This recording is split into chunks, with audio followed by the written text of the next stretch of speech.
And Jethro, the priest of Midian, Moses' father-in-law, heard of all that God had done for Moses and for Israel his people, that the Lord had brought Israel out of Egypt.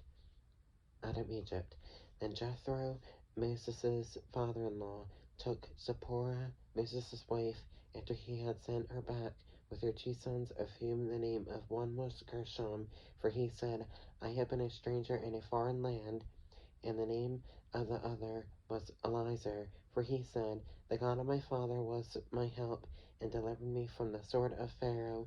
And Jethro, Moses' father-in-law, came with his sons and his wife to Moses in the wilderness, where he was encamped at the mountain of God. Now he said to Moses, I, your father-in-law, Jethro, am coming to you with your wife and her 2 sons with her. So Moses went out to meet his father-in-law, bowed down and kissed him, and they asked each other about their well-being, and they went into the tent.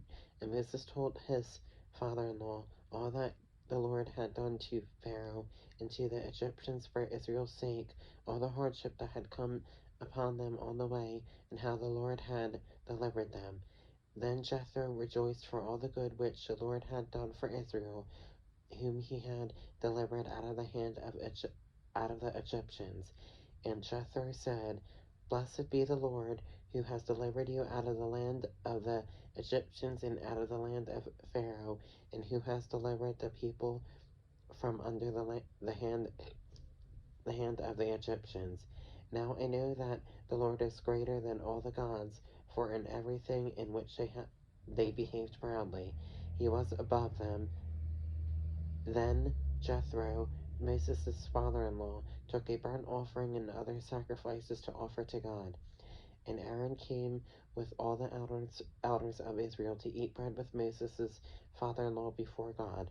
And so it was on the next day that Moses sat to judge the people, and the people stood before Moses from morning until evening. So when Moses' father-in-law saw that he did for the people, he said, What is this thing you are doing for the people?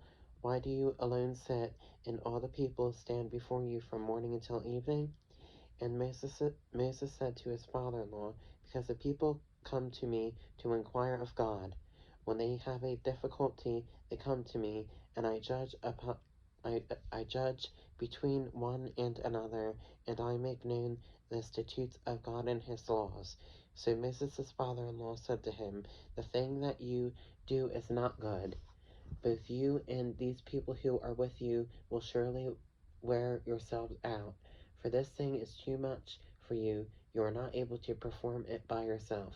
Listen now to my voice. I will give you counsel, and God will be with you. Stand before God for the people, so that you may bring the difficulties to God. And you shall teach them the statutes and the laws, and show them the way in which they must walk, and the work they must do. Moreover, you shall select from all the people able men, such as fear God, men of truth, hating covetousness, and place such over them to be rulers of thousands, rulers of hundreds, rulers of 50s, and rulers of 10s, and let them judge the people at all times.